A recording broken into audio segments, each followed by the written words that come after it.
Boa noite. Hoje, 19 de abril de 2021, estamos no estudo da Revista Espírita, janeiro de 1860 ainda. Pedindo ao Senhor Jesus que nos inspire e nos oriente nesse trabalho. Na semana passada, a nossa amiga Carla leu a carta do Senhor Jobá para o Allan Kardec, onde ele fala da hierarquia dos espíritos, fala do posicionamento dele sobre se assinar o nome na correspondência, dizer quem é que é espírita. E hoje ele o Allan Kardec vai dar a observação como uma resposta à carta do Senhor Jobá. Observação do Senhor Kardec. Estamos perfeitamente de acordo em todos os pontos com o Senhor Jobá. Inicialmente, suas observações sobre o estado do espírito são perfeitamente exatas. Que ele fala ao Senhor Jobá que quando o espírito desencarna, ele não fica inteligente, nem mais santo, nem mais profeta. Ele é o que ele sempre foi com as suas aquisições morais. E Kardec concorda com isso. Quanto ao segundo ponto, como ele, aspiramos ao momento em que a dúvida do que dirão não deterá mais ninguém. Mas que quereis? É preciso levar em conta a fraqueza humana. Uns começam, e o Senhor Jobá terá o mérito de ter dado o exemplo. Ficai certos de que outros seguirão quando virem que se pode pôr o pé de fora sem ser mordido. Tudo é preciso tempo. Ora, o tempo chega mais depressa do que pensa o Senhor Jobá. A reserva que temos na publicação dos nomes é motivada por razões de conveniência, pelo que não temos até o momento, senão que nos felicitar. Mas enquanto esperamos, constatamos um progresso muito sensível na coragem de opinião. Diariamente, vemos pessoas que há bem pouco tempo ainda apenas ousavam confessar-se espíritas. Hoje, o fazem abertamente nas conversas e sustentam teses sobre a doutrina sem se preocuparem minimamente com os apelidos grosseiros com que as presenteiam. É um passo imenso. O resto virá. Eu o disse no começo. Mais alguns anos e se verá uma nova mudança. Em pouco tempo, dar-se-á com o espiritismo o que se deu com o magnetismo. Até há bem pouco tempo, não era senão entre quatro paredes que se ousava dizer que se era magnetizador. Hoje é um título que honra. Quando estiverem perfeitamente convencidos de que o espiritismo não queima, dir-se-ão espíritas, sem mais receio do que se dizer frenologista, homeopata e etc. Estamos num momento de transição e as transições jamais se fazem bruscamente. Então, o Kardec concorda com o Senhor Jobá e ele é muito delicado, de dizer que para esperar o tempo, que para tudo é preciso tempo. Isso é um respeito com a pessoa do outro, já que o outro não quer se manifestar e ele continua, pelos anos afora da Revista Espírita.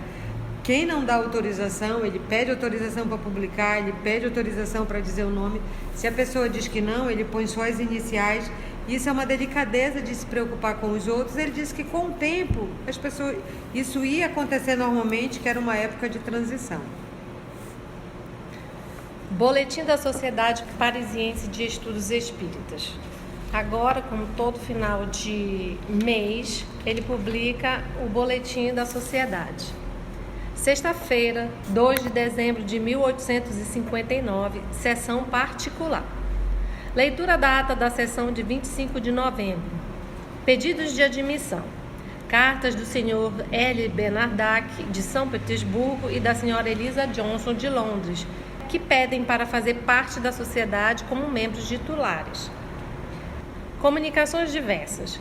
Leitura de duas comunicações dadas ao Sr. Boucher, antigo reitor da Academia, médium escrevente pelo espírito duquesa de Longueville, a respeito da visita que esta última acaba de fazer, como espírito, a Port Royal de Champs. Essas duas comunicações são notáveis pelo estilo e elevação dos pensamentos. provam que certos espíritos reveem com prazer os lugares onde viveram e experimentam o encanto da saudade.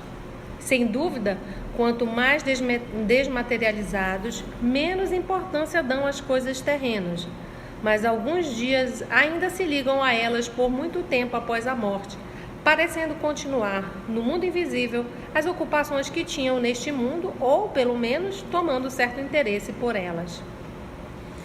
Isso que ele fala que os espíritos com prazer os lugares onde viveram, experimentaram e experimentam o encanto da saudade. Eu me lembrei que na obra de Humberto de Campos, quando ele vai visitar o Lago de Genezaré, ele encontra um espírito de alta estirpe lá.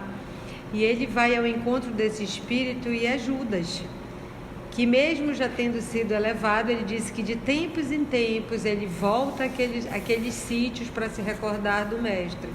Então é uma coisa... É do Chico com o irmão X, que é o Humberto de Campos. Não sei qual é o livro, é um dos livros dele, um dos contos. E que ele volta porque de tal forma aquela encarnação o marcou, de uma profundidade muito grande. E é isso que ele está dizendo, que ela volta para rever os lugares onde viveram e que experimenta o encanto da saudade. Os espíritos também sentem isso. Não esquecem os amores. Né? Estudos. O primeiro estudo foi a vocação do senhor Conde de Bassin de Richamont, falecido em junho de 1859, e que há mais de 10 anos professava ideias espíritas. Essa evocação confirma a influência de tais ideias sobre o despreendimento do espírito após a morte. O Conde de Debancy, ele nasceu em 29 de 3 de 1800 e faleceu 26 de junho de 1859. Ele foi um administrador colonial e inventor francês, governador de estabelecimentos franceses na Índia. E ele era espírita e ele era um governador que ele foi muito bom. Ele fundou, onde ele era governador, o Liceu Francês e inúmeras oficinas de caridade. E em 1839 ele não era mais governador e ele doou 15.386 francos à colônia para a fundação de uma colônia de leprosos que foi concluída em 1844. Seus resultados são relevantes ainda hoje nessa colônia de leprosos. E ele inventou certos fertilizantes e da soldagem autógena. Uma soldagem autógena é que não usa mais metal na soldagem. Acho que usa até hoje. Segundo estudo, evocação da irmã Marta, morta em 1824. Terceiro estudo, segunda evocação do senhor Conde R. de C., membro da sociedade, retido em sua casa por uma indisposição, seguida de perguntas que lhe são dirigidas sobre o isolamento momentâneo do espírito e do corpo durante o sono, publicada neste número. É publicada nesse número com o nome O Espírito de um lado, o corpo do outro.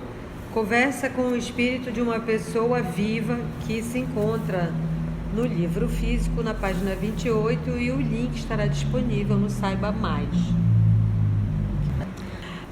Olha, quando a gente citar na Revista Espírita um estudo anterior, aí na descrição vai ter o link que se refere a essa descrição. Se você quiser saber, é só clicar no link e você vai para o estudo anterior ou a revista anterior a que o Allan Kardec se refere sobre esse estudo, se a gente já passou por ele. Sexta-feira, 9 de dezembro, sessão geral. Leitura da ata da sessão de 2 de dezembro. Comunicações diversas. O senhor Delaroche transmite notícias sobre notáveis manifestações ocorridas numa casa de Castelnaudary. Os fatos são relatados na nota que precede o relato da evocação ocorrida e que será publicada. Estudos do dia 9.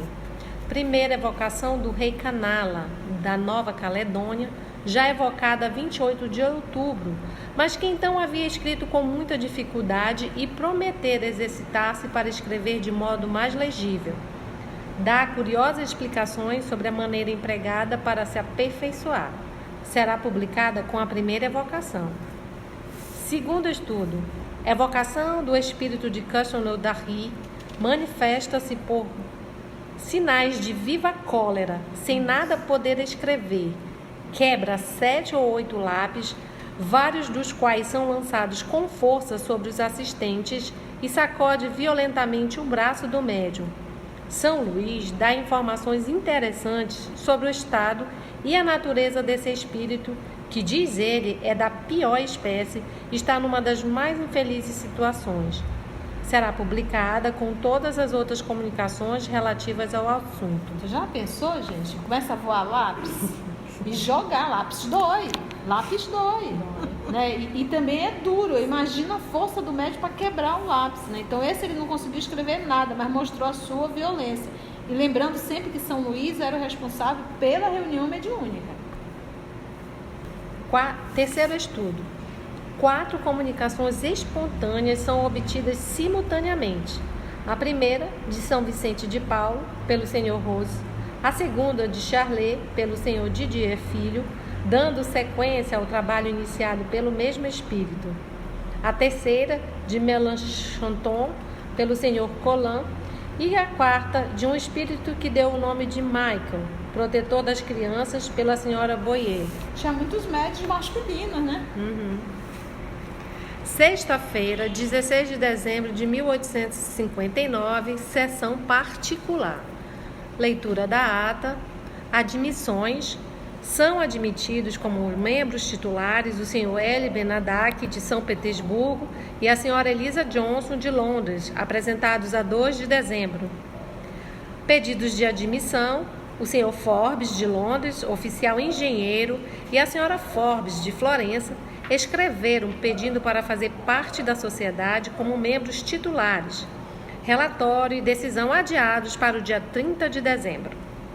Designação de 6 comissários que deverão revezar-se em serviço nas sessões gerais até 1º de abril, sem que haja necessidade de designar um deles para cada sessão.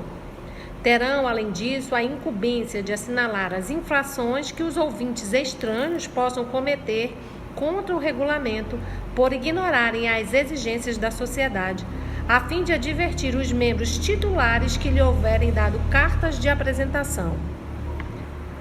Por proposta do Sr. Allan Kardec, a sociedade decide que, doravante, o boletim da sociedade será publicado em suplemento da revista, para que essa publicação não prejudique as matérias habituais do jornal. Em consequência dessa adição, cada número será aumentado de cerca de 4 páginas, cujas despesas correrão por conta da sociedade. Então você percebe que a sociedade tem todo um critério de admissão e de participação. Então, eles decidiram que quem se manifestar de maneira imprópria vai sofrer as infrações, e que quem convidou também vai ser advertido de estar convidando pessoas inconvenientes. Porque nós já vimos em outras reuniões das atas que eles foram de acordo que não ia ser mais qualquer pessoa que ia participar das reuniões, só quem recebesse carta de convite de um próprio membro, porque a curiosidade estava geral, lotava, e tinha pessoa que queria só, acabava perturbando os estudos. Então, é por isso que tem essa, para divertir quem cometer uma falta contra o regulamento e advertir os membros que tivessem dado as cartas de apresentação. O Sr. Lesourd propõe que, quando houver 5 sessões no mês, a 5ª seja consagrada a uma sessão particular. Foi adotado. O mesmo membro também propõe que, quando um novo membro for admitido, seja oficialmente apresentado aos outros membros da sociedade, a fim de que não venha como um estranho. Também foi adotado. O Sr. Thierry observa que espíritos sofredores muitas vezes reclamam o socorro da prece para lhes suavizar as penas, mas como podem ser perdidos de vista, propõe que em cada sessão o presidente lhes lembre os nomes, o que também foi adotado. E assim finalizamos o estudo de hoje. Na próxima semana continuaremos lendo o boletim com as comunicações diversas. E agradecemos os amigos espirituais e as bênçãos de nosso Senhor Jesus para esse trabalho.